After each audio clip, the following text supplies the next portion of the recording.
that we're debating is Bill C-11. In case you haven't picked up on that already, folks out there.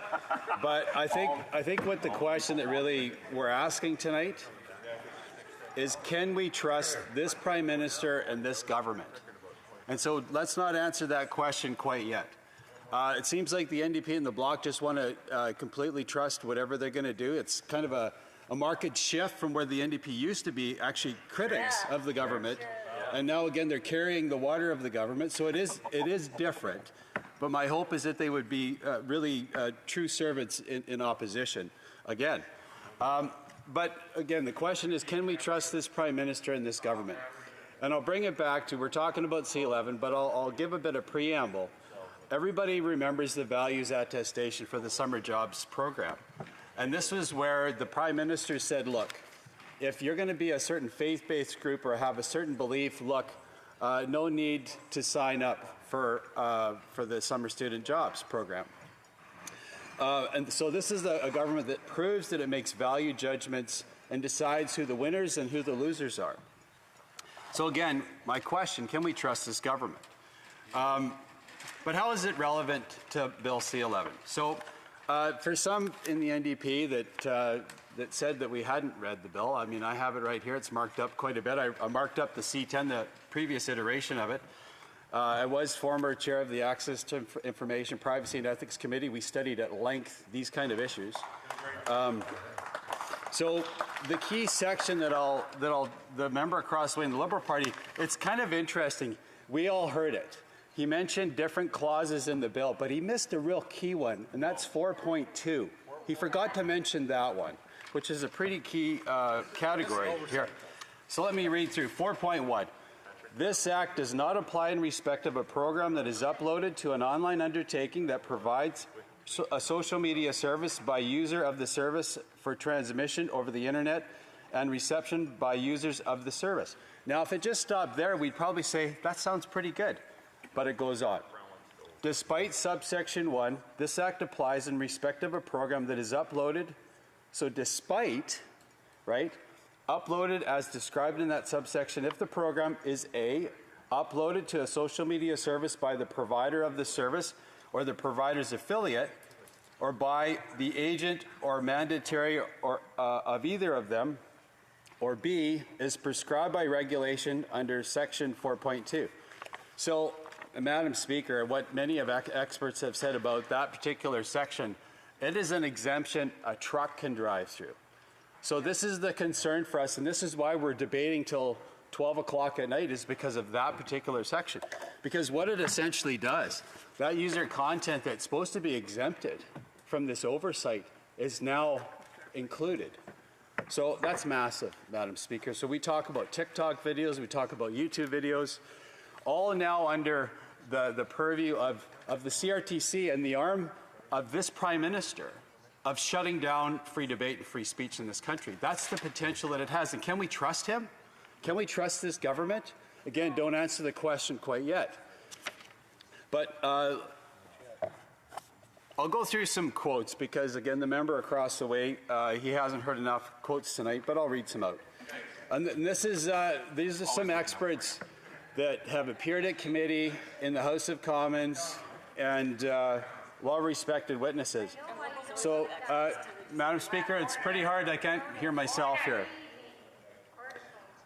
The idea that the CRTC can or should regulate the global internet in an age when market intervention should be sharply decreasing is unworkable and counterproductive, falsely pitting the industry against itself. So not really a glowing quote in Bill C-11 from a person that's got some pretty good credentials, Dr. Irene S. Berkowitz, Senior Policy Fellow at Ryerson University, pretty significant individual. And Madam Speaker, it's really hard to hear in here, on both sides actually. Now, I had to say it. Bill, I'll go my next quote. Scott Benzie, Managing Director of Digital First Canada. Bill C-11 still has many issues for digital first creators, and the sandbox that is said to be given to the CRTC is too broad and could include every piece of content online. Now, Madam Speaker, listen to this. Most concerning, though, is that there is still room for the bill for the government to force platforms to put approved Canadian content ahead of independent Canadian content and artificially manipulate algorithms. Even in the best case scenario, this bill only has downsides for digital-first creators, while the traditional media industry gets their funding doubled. And again, that's Scott Benzie, Managing Director of Digital First Canada. Madam Speaker, it isn't just Michael Geist that's speaking against this bill. There's many that are concerned about this, much broader in the community. Another quote from Scott. That exemption clause 4.2 that I mentioned that the member of the Liberal Party failed to mention, the exemption clause 4.2 is far too vague, far too broad. There are no guidelines. It basically includes the entire internet. So, you know, again, the NDP down the way, we wish you would be opposition with us and fight some of these bills, but you know, it'd be nice if you read the bill and actually understood some of the problems with it. Again, and stand with us instead of criticize us. You're actually, the opposition's criticizing, that's all we've heard tonight is critics from fellow opposition parties. It's really strange. But anyway, I digress. I know my time's a-wasting.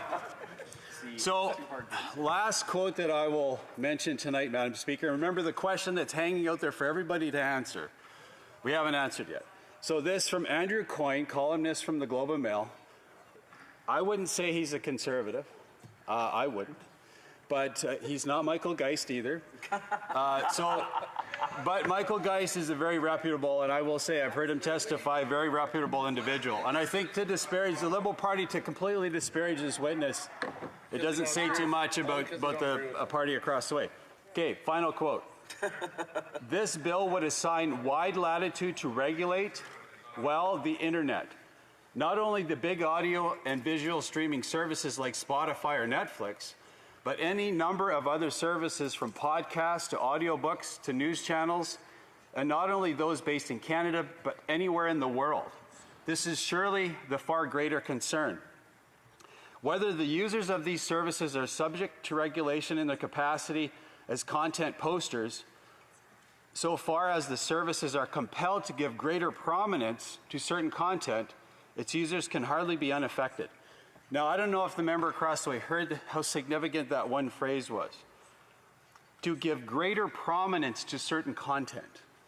And one thing that we've learned, and I have another former chair of the same Access to Information Committee sitting behind me, that concerns us greatly, because we've seen examples of big tech throttling up, throttling down certain social media accounts.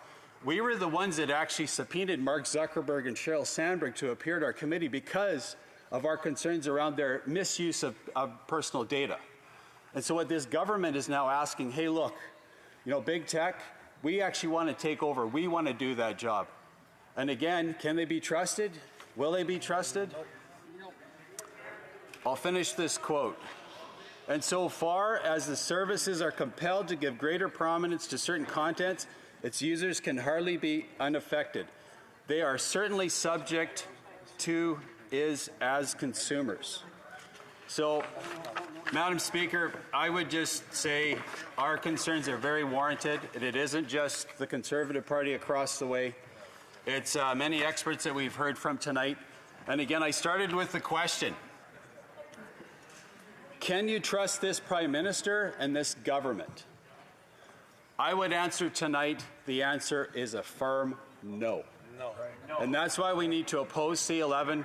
And I just commend my colleagues for staying up for hours like this at night to do the good work of the Queen's loyal opposition and hold this government to account. Thanks, Madam Speaker. Questions and comments. The Honourable Parliamentary Secretary to the Government House Leader. Well, I do want to thank the member for referencing somebody other than Michael Geist. It only took them till 11:35 p.m., 20 minutes before the debate is over, for them to do that. So I do greatly appreciate that, Madam Speaker. But more so to the point, the member started to go down the road of algorithms again. I heard him talk about that, like many of them did. Listen, I don't know if the member has read this, Madam Speaker, but he should refer himself to page 14 of the bill, which specifically talks to algorithms, computer algorithm or source code. It says the Commission shall not make an order under paragraph 1E that would require the use of a specific computer algorithm or source code. It's written in the bill, Madam Speaker, that the Commission does not have the authority to do that. Why does this member and all Conservative members continue to get up and say the same thing over and over? Order for Prince George, Peace River, Northern Rockies. Thank you, Madam Speaker. That's one thing that we have fought for on this side is algorithmic accountability. And looking through the dark curtain of big tech and seeing how they're throttling up and down certain social media accounts. But again, what this member fails to mention, I haven't heard him refer to it yet tonight, is section 4.2. Section 4.2, he may want to check it out because it's the exemption that allows a truck to drive through what he just said. It allows for all that to happen. I challenge the member to read it. Des commentaires, l'honorable député de Drummond. The honourable member for Drummond.